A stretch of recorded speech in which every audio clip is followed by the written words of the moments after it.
মোহাম্মদ তোমার আল্লাহর এখন তোমাকে ভালোবাসে না।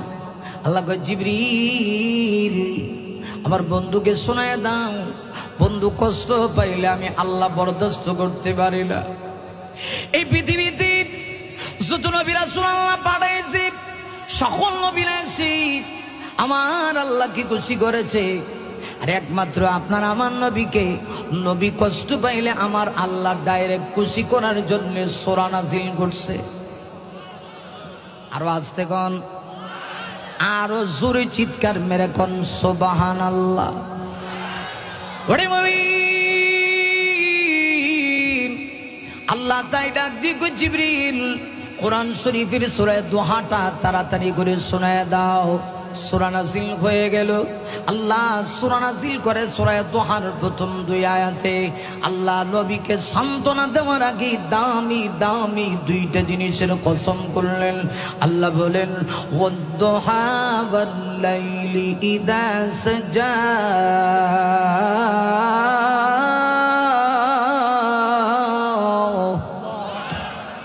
আবার নবীজি মাঝে মধ্যে কাবা শরীফের দেওয়ালের ভিতরে আলান দিয়া নবী চোখের পানি ছেড়ে দিয়ে আল্লাহর দরবারে কান্না করতেন। আব্রু আমার আপন চাচা যে আমার বিরুদ্ধে চলে গেল, বড় কষ্ট পাই গো আল্লাহ।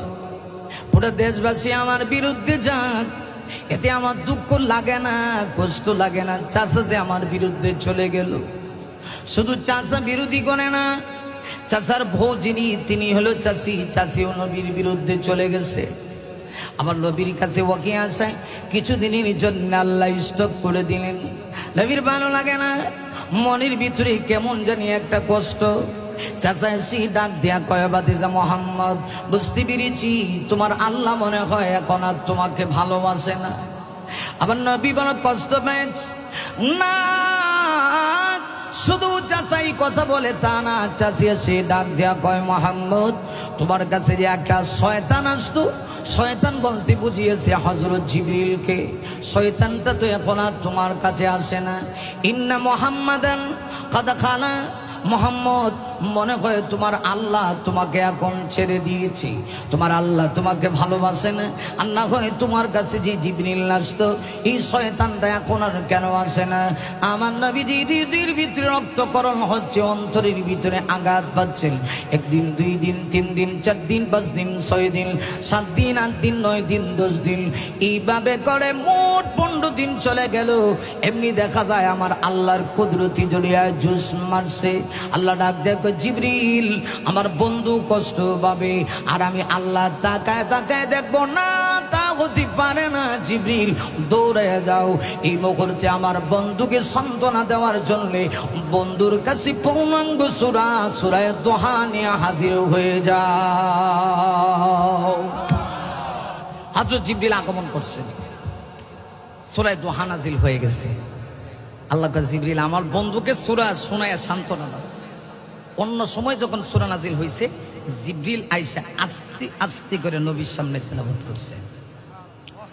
আর এবার ব্যতিক্রম, আর জিবরিল আমার বন্ধুর সামনে সূরা দুহা তুমি তেলাওয়াত করবা দ্রুত গতিতে, খুব তাড়াহুড়া করে আমার বন্ধুর সামনে সূরা দুহাটা তেলাওয়াত করবা, কারণ আমার বন্ধু কষ্ট পেয়েছে। আপনি যদি কাউকে ভালোবাসেন, আরেকজন আইসা যদি বলে তুমি যারে বালা পাও, হ্যাঁ বালা বানা, তখন দেখবেন ভিতরে কেমন জানি একটা আঘাত লাগে, সিয়া দিয়া গোতা মারণ লাগে না? আর আমার আল্লাহ আমার বন্ধু তার বন্ধু বিশ্ব নবীকে কত ভালোবাসে, বিশ্ব নবী আমার আল্লাহকে কত ভালোবাসে। কিন্তু আবুল আহাব কয় কি, আবুল আহাবের স্ত্রী উম্মে জামিল কয় কি, মোহাম্মদ তোমার আল্লাহর এখন তোমাকে ভালোবাসে না। আল্লাহ কয় জিবরিল আমার বন্ধুকে শোনায় দাও, বন্ধু কষ্ট পাইলে আমি আল্লাহ বরদাস্ত করতে পারি না।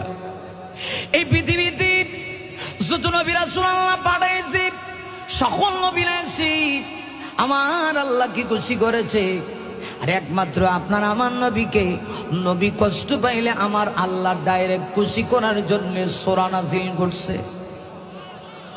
আরো আস্তে কোন, আরো জোরে চিৎকার মেরে কোন সুবহানাল্লাহ। ওরে মুমিন,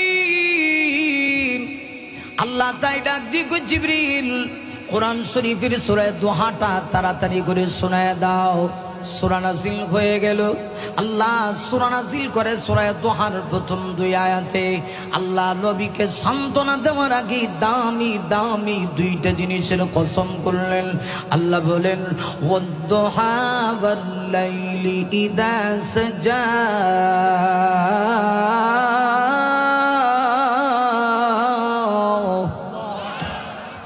আল্লাহ সূরা নাজিল করে সূরা দোহার প্রথম 2 আয়াতে আমার আল্লাহ 2টা কসম করলেন। কয়টা? আল্লাহ বলেন, নবী গো, আরবের কাফেররা বলে আমি আল্লাহ নাকি আপনাকে ভুলে গিয়েছি। না নবী, আপনি কষ্ট পায়েন না, আমি আল্লাহ সূরা নাজিল করে আমি 2টা জিনিসের কসম করে বলছি। 1 নাম্বার হলো সূরার নাম দোহা। আমার আল্লাহ সূরা নাজিল করে সূরা দোহার প্রথম 2 আয়াতে 2টা কসম করে। 1 নম্বরে আল্লাহ কয় ওয়াদ-দুহা, নবী গো আমি আল্লাহ দোহার শপথ করছি। 2 নম্বরে আল্লাহ বলেন ওয়াল-লাইলি ইযা সাজা, আমি আল্লাহ লাইলে সাজার কসম করছি। করে আল্লাহ 3 নম্বর আয়াতে জবাব দেন। এর আগে আসুন এই 2টা কসম কি, এগুলার ব্যাখ্যা কি? আল্লাহ রাব্বুল আলামিন যে বললেন দোহার কসম, তাফসীরে কিতাবে মুফাসসিরিন কেরামগণ অনেকগুলি ব্যাখ্যা করেছে। আরে মুমিন, দোহা মানে কি? মুফাসসিররা লিখেছে দোহা মানে হলো আমার আল্লাহ দিনের ওই সময়ের কসম করেছেন যখন দিনের সূর্যটা পরিপূর্ণভাবে আকাশে উদিত হয়। সূর্য আকাশে যখন উদয় হয় পৃথিবীর সকল মানুষ খুশি, কিন্তু আল্লাহর সৃষ্টি জগতে এমন কিছু প্রাণী আছে এরা অসন্তুষ্ট হয়। এর মধ্যে একটা প্রাণীর নাম হলো কলা বাদুর। কলা গাছের চিপায় তাকে সে চায় না আকাশে যেন সূর্য উদয় না হয়। কিন্তু আমি আপনাদের কাছে জানতে চাই, কলা বাদুর কিয়ামত পর্যন্ত দোয়া করলে চাইলেও কি 1 মুহূর্তের জন্য সূর্যটা বন্ধ করতে পারবে? না, পারবে না। আল্লাহ ডাক দিয়ে কই, নবী গো আমি দোহার কসম করি, দিনের ওই সময়ের কসম যখন সূর্য পরিপূর্ণভাবে উদয় হয়। এর অর্থ হলো নবী গো আমি বুঝাইতে চাই নবুয়তের আলোর কসম। আল্লাহ দোহা দ্বারা নবুয়তের আলোকে বুঝিয়েছে। নবুয়তের আলো যখন আমি আল্লাহ পৃথিবীর সব জায়গায় পৌঁছায় দিতে চাই, আবু লাহাবের মতো কিছু কলা বাদুর মার্কা বেঈমান আছে, এরা চায় না এই আলো পৃথিবীতে ছড়িয়ে পড়ুক। না গো নবী, না না না না নবী, আপনি কষ্ট পায়েন না, আমি যেটা চাবো সেটাই হবে।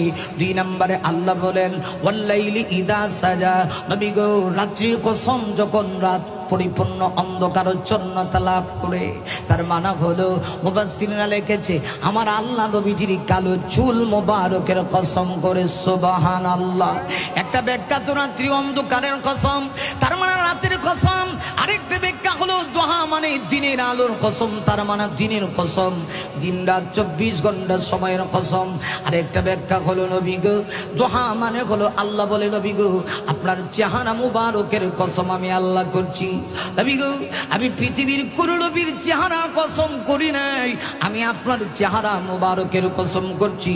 2 নম্বর নবী গো আমি আল্লাহ আপনার কালো কালো চুল মুবারকের কসম করছি। আবার নবীর এত শান, ওইলি আমার নবীর এত মর্যাদা। আল্লাহ কয় নবী গো আপনি বুঝি কষ্ট পান, আপনার চেহারা আমার কাছে এত প্রিয়, আমি আপনার চেহারার কসম করি গো নবী। ও নবী আপনার চেহারার কসম করি। না নবী, শুধু চেহারার কসম দা না, আপনার কালো চুল মুবারকের কসম করে। আল্লাহ 3 নম্বর আয়াতের ভিতরে ওই সমস্ত কাফিরগুলির জবাব দিয়ে আল্লাহ বলেন মা ওয়াদ্দাআকা রাব্বুকা ওয়া মা ক্বালা, নবী আপনার রব আপনাকে ছেড়ে দেয়নি, আপনার প্রতি অসন্তুষ্ট হয়নি। সুবহানাল্লাহ। নারে তাকবীর, আর জোরে নারে তাকবীর। আল্লাহ কয় নবী গো আপনি বুঝি কষ্ট পান, আমি আল্লাহ 2টা কসম করে বলি মা ওয়াদ্দাআকা রাব্বুকা ওয়া মা ক্বালা, আপনার রব আপনাকে ছেড়ে দিছে না, আপনার প্রতি অসন্তুষ্ট না। এবার সান্ত্বনা দিয়া আল্লাহ 4 নম্বর আয়াতে কয় ওয়ালাল আখিরাতু খায়রুল লাক, নবী গো আখিরাত আপনার জন্য শ্রেষ্ঠ। সুবহানাল্লাহ আছে। আল্লাহ কয় নবী গো আপনি বুঝি কষ্ট পান, আপনি কষ্ট পায়েন না। আল্লাহ ডাক দিয়ে কই নবী গো এরা আপনাকে বলে আমি আল্লাহ আপনাকে ভুলে গিয়েছি না আপনাকে ভুলি নাই। আমি আল্লাহ দুইটা কসম করে বলি নবী গো, মা ওয়াদ্দাকা রাব্বুকা ওয়া মা কালা, আপনার রব মহান প্রতিপালক আপনাকে ভুলে যায়নি, আপনার উপরেও সন্তুষ্ট হয়নি। সান্ত্বনা দিয়ে বাচ্চার নাম্বার আয়াতে আল্লাহ বলেন ওয়ালাল আখিরাতু খায়রুল লাক। এখানে এখানে এখানে মূল বিষয়টা বুঝেন। আল্লাহ কয় নবী গো, আপনার জন্য আখিরাত উত্তম, ইহকালের চাইতে